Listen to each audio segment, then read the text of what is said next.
Hello friends, book insider पर आप सभी का स्वागत है।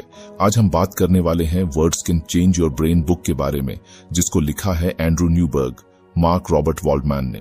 इसमें हम कुछ ऐसी कॉन्वर्सेशन टेक्निक्स के बारे में जानेंगे जिनमें इतनी ताकत है कि ये टेक्निक्स आपके अस्तित्व यानी एग्जिस्टेंस को भी बदल देगी। हमारे इंसानी जीवन में टाइम का सबसे बड़ा हिस्सा बोलने में, समझाने, इशारे करने या सोशल मीडिया पर इमोजी की हेल्प से रिएक्ट करने में जाता है।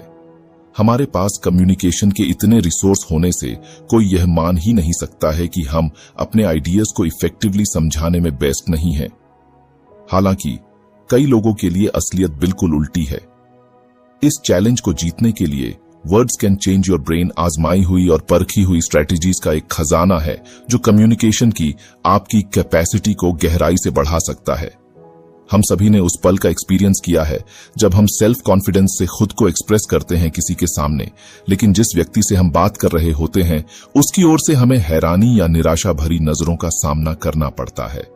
उस पल में हमें एहसास होता है कि हमने कुछ गलत कहा है या सिचुएशन को अनकंफर्टेबल कर दिया है या उस इंसान को नाराज कर दिया है। यह एक भयानक एहसास है ना, जो हमें डरा देता है और हम पीछे हटने और बात को क्लियर करने की कोशिश करते हैं कि हमारा क्या मतलब था। अनफॉर्चुनेटली ये हमारी रोज की बातचीत में एक नॉर्मल घटना है।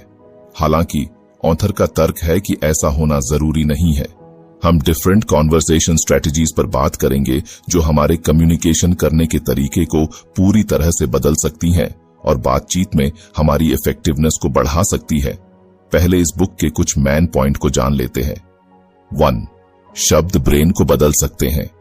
बुक कहती है कि हम जिन शब्दों का इस्तेमाल करते हैं वे वास्तव में हमारे दिमाग के काम करने के तरीके को बदल सकते हैं।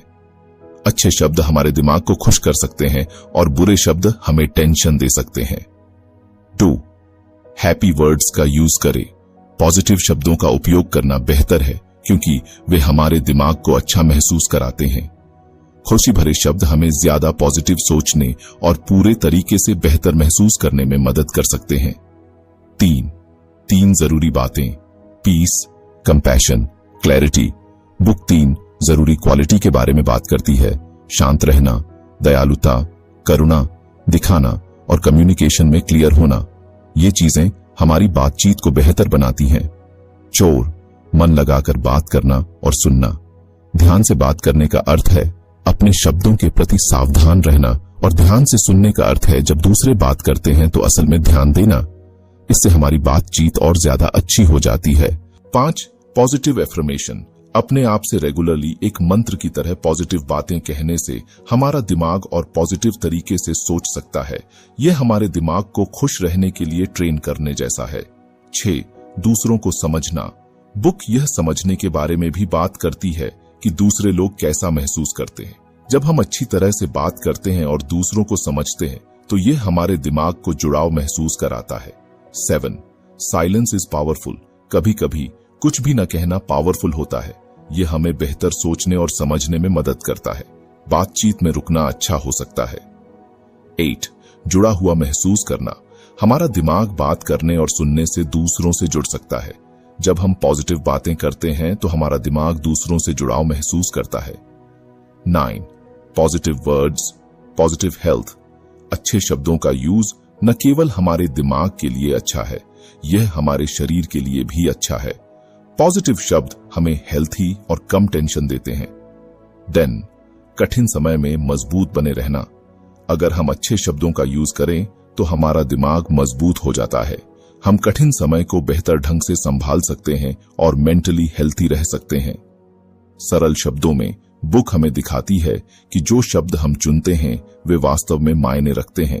पॉजिटिव शब्दों का यूज न केवल हमारे दिमाग को खुश रखता है बल्कि हमारे रिश्तों को भी बेहतर बनाता है। यह हमारे ब्रेन को मजबूत और पॉजिटिव होने के लिए ट्रेन करने जैसा है। Chapter 1 the communication art. Communication, जिसे अक्सर लोग नॉर्मल बातचीत समझ लेते हैं, जबकि कई लोग अपनी लगातार बातचीत के कारण अपने आप को कम्युनिकेशन में एक्सपर्ट मानते हैं। बातचीत और इफेक्टिव कम्युनिकेशन के बीच अंतर होता है। एक बच्चे के शुरुआती कम्युनिकेशन स्किल्स पर सोचे। 2 या 3 साल की उम्र तक वे अपने थॉट्स को बताने के लिए शब्दों को इकट्ठा करना शुरू कर देते हैं, भले ही कभी कभी अच्छे तरीके से नहीं कर पाते। वो बच्चे बहुत कोशिश करते हैं, पर उनका कम्युनिकेशन तब लड़खड़ा जाता है जब सुनने वाले को बात समझ नहीं आती। एक बच्चे के शब्दों को समझने के लिए हमें स्ट्रगल का सामना करना पड़ता है, और जब बड़े भी अपने थॉट्स अच्छे तरीके से नहीं समझा पाते तो वो भी सेम ऐसी ही सिचुएशन में होते हैं। किसी भी चीज को अच्छे से न समझने की वजह सिर्फ बोले गए शब्द नहीं है, बल्कि बोलने वाले के तरीके में भी कमी है। माता पिता को अक्सर निराशा का सामना करना पड़ता है जब वे बच्चे की चीखों के बीच बच्चा आखिर क्या कहना चाहता है ये नहीं समझ पाते। इसी तरह बड़े लोगों को भी ये प्रॉब्लम होती है, जबकि बड़े लोगों के पास तो बहुत सारे शब्द होते हैं।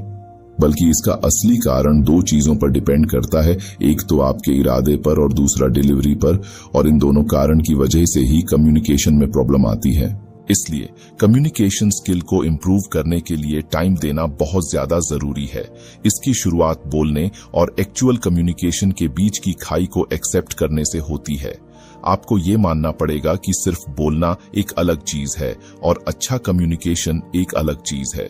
एक ऐसी सिचुएशन के बारे में सोचे जहां एक इंसान बहुत ज्यादा गुस्से में है और किसी के ऊपर गुस्सा कर रहा है या किसी के बुरे मूड का खामियाजा भुगतता है। दोनों मामलों में शब्द तो सिर्फ बात को कहने का जरिया है, फिर भी इसमें इफेक्टिव कम्युनिकेशन की कमी है। शब्दों के पीछे का इरादा सिर्फ बातचीत को असली कम्युनिकेशन से अलग करता है। सिर्फ बातचीत में विचारों को बिना रोक कह देते हैं। यह लड़ाई, आदेश देने जैसे शब्द या मना करने वाले रवैये से भरे सेंटेंस की तरह हो सकता है, जैसे इसे रोकें, आप वैसे भी नहीं समझेंगे, या क्योंकि मैंने ऐसा कहा था। जब इन सेंटेंस को हम अच्छे से समझते हैं तो एक नेगेटिविटी दिखाई देती है जिससे आप एक इफेक्टिव कम्युनिकेशन नहीं कर पाते हैं। वे बंद करने वाले बयान की तरह से काम करते हैं, खुली बातचीत को दबाते हैं। ये सेंटेंस जैसे बैठ जाओ और चुप रहो, ये ऐसे लगते हैं जैसे आप आदेश दे रहे हो।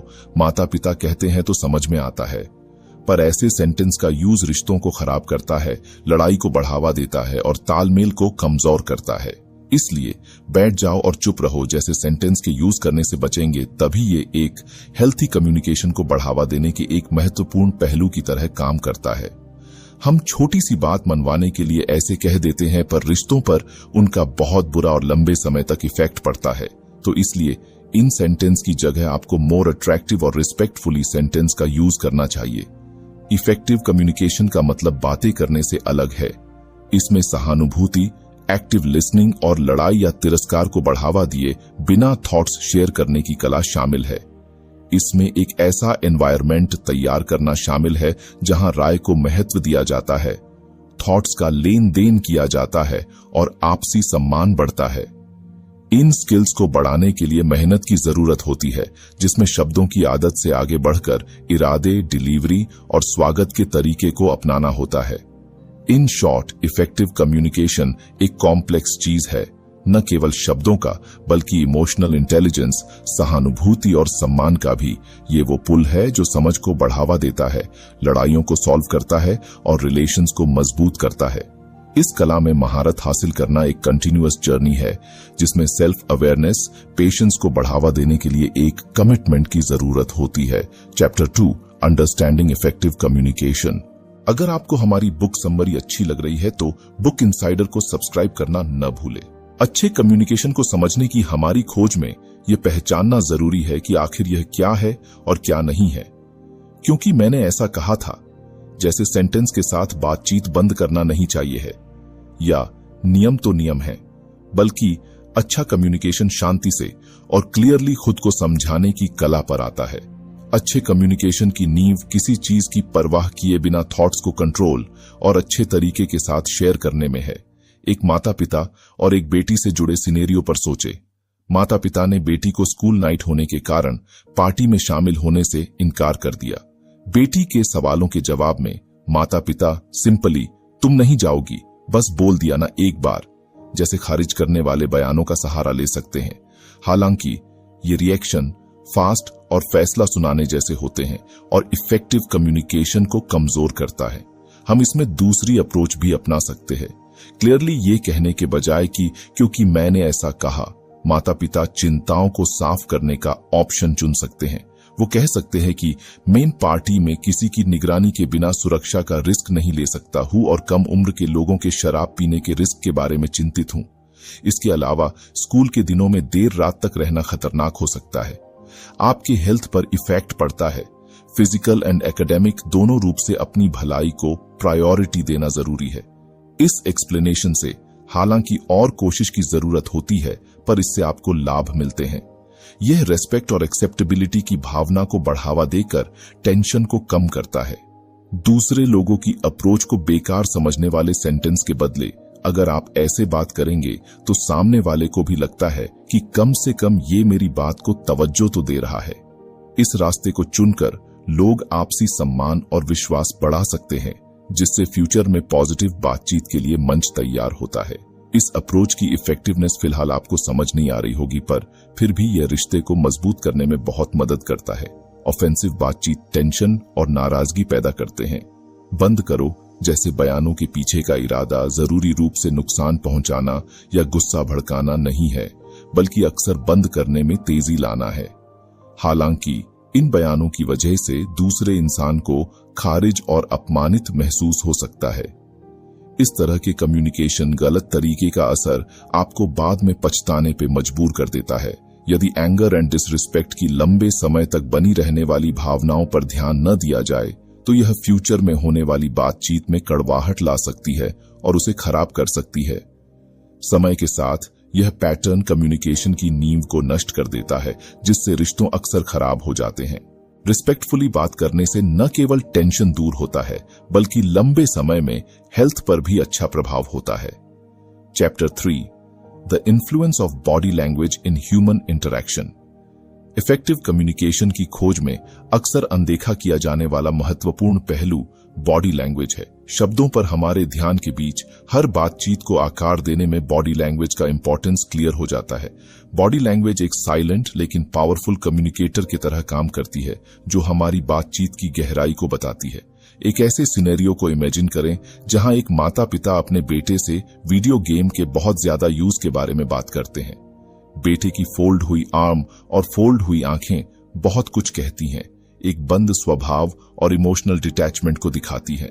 इसके अपोजिट दोपहर के भोजन के लिए किसी दोस्त से मिलने के बारे में इमेजिन करें। उनकी खुली आर्म और अच्छी स्माइल एक वेलकम करने वाले स्वभाव को दिखाती है, जो एक खुली और पॉजिटिव रिएक्शन का इशारा है। नए लोगों से मिलते समय ओपन बॉडी लैंग्वेज को अपनाना जरूरी हो जाता है। इसमें बाहों को आराम देना, सीधे लोगों का सामना करना और इंटरेस्ट दिखाना और थोड़ा सा आगे की ओर झुकना जैसे इशारे शामिल हैं। ये एक्टिविटी एक्सेप्टेंस का माहौल बनाती है और सम्मान की भावना को बढ़ावा देती है, जिससे दूसरे पक्ष को सम्मान से जुड़ने के लिए इनवाइट किया जाता है। आप जो बोल रहे हैं वैसे ही आपकी बॉडी लैंग्वेज होनी चाहिए। एक जॉब इंटरव्यू सिनेरियो पर सोचे जहां एक कैंडिडेट अवसर के लिए बातों से उत्साह और कृतज्ञता दिखाता है, जबकि उनकी बॉडी लैंग्वेज इसके अपोजिट है। बोले गए शब्दों और बॉडी लैंग्वेज के बीच ये डिसबैलेंस बेस्ट कम्युनिकेशन में प्रॉब्लम खड़ी करता है, जिससे एक अनस्टेबिलिटी पैदा होता है जो पूरी कन्वर्सेशन को बिगाड़ सकती है। आपके शब्दों और बॉडी लैंग्वेज के बीच कनेक्शन बनाए रखना अच्छी बातचीत को बढ़ावा देने का काम करता है। बोले गए शब्दों के साथ बॉडी लैंग्वेज को बैलेंस करने से कम्युनिकेशन की नींव मजबूत होती है, विश्वास और तालमेल बढ़ता है। Direct eye contact body language का एक और पहलू है जो आपकी कम्युनिकेशन को इंप्रूव करता है। हालांकि कंट्रोल जरूरी है। लगातार ज्यादा देर तक आई कांटेक्ट अच्छाई के बजाय बुराई में बदल सकता है। इसके बजाय मुस्कुराहट के साथ थोड़ी देर के लिए लेकिन सीधी नजर दूसरे इंसान पर दबाव डाले बिना ध्यान और पॉजिटिविटी दिखाती है। 2007 में लोयोला मैरीमाउंट यूनिवर्सिटी में नोरा ए मर्फी द्वारा किए गए रिसर्च में आंखों के कांटेक्ट के इफेक्ट पर जोर दिया गया है। रिसर्च से रिजल्ट निकला कि बोलते समय सही आई कांटेक्ट अच्छा साइन होता है, जो पहले इफेक्ट में पॉजिटिविटी लाता है। अगर आपको हमारी बुक समरी अच्छी लग रही है तो बुक इनसाइडर को सब्सक्राइब करना न भूले। इसके अलावा मर्फी के रिसर्च ने इंटेलिजेंस को बढ़ाने में चश्मा पहनने पर प्रकाश डाला। हालांकि चश्मा पहनना जरूरी नहीं है, लेकिन इनफ आई कांटेक्ट बनाए रखना पॉजिटिव बॉडी लैंग्वेज का एक जरूरी पॉइंट है। ये बॉडी लैंग्वेज बातचीत के लिए बहुत ज्यादा जरूरी होती है। किसी शब्द के बोलने से पहले ही बात को आकार देते हैं। लोगों में चिंता और ओवरथिंकिंग का होना आम बात है, जिससे बिना जरूरत के अजीबता पैदा होती है। एक सिंपल अप्रोच जिसमें एक स्माइल और एक सिंपल सेंटेंस जैसे हाय आप कैसे हैं, एक इफेक्टिव कम्युनिकेशन के लिए बहुत जरूरी है। नाम याद रखना अक्सर एक चुनौती पैदा कर सकता है। ये एक तकनीक है जिसमें बातचीत में नाम को तुरंत दोहराना, याददाश्त को मजबूत करना और पर्सनल रिलेशनशिप्स बनाना शामिल है।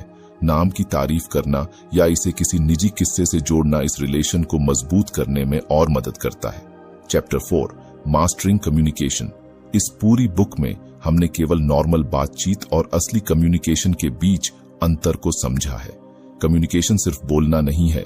लोग समझते हैं कि नॉर्मल बातचीत को ही कम्युनिकेशन बोलते होंगे, बट ऐसा बिल्कुल नहीं है। ये एक कला है जिसको आपको सीखना पड़ेगा। आप सिर्फ बातचीत करने से कम्युनिकेशन में अच्छे नहीं हो सकते हो। कम्युनिकेशन में थॉट्स को इफेक्टिवली तरीके से बताने के लिए शब्दों का और बॉडी लैंग्वेज का अच्छे से बैलेंस की जरूरत होती है। इस बैलेंस को हासिल करना दूसरों के साथ तालमेल बिठाने के लिए महत्वपूर्ण है।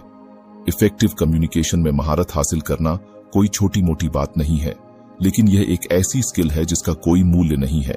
इसके लिए पॉजिटिव और नेगेटिव कम्युनिकेशन पैटर्न के बीच की बारीकियों को सीखने की जरूरत है। एक फंडामेंटल चेंज तब होता है जब हम खारिज करने वाले शब्द जैसे शट डाउन बयानों को पेशेंट और क्लियर एक्सप्लेनेशन के साथ बदल देते हैं। किसी से बात करने से लेकर बातचीत में शामिल होने का यह बदलाव आपसी समझ और रिलेशन को बढ़ावा देता है।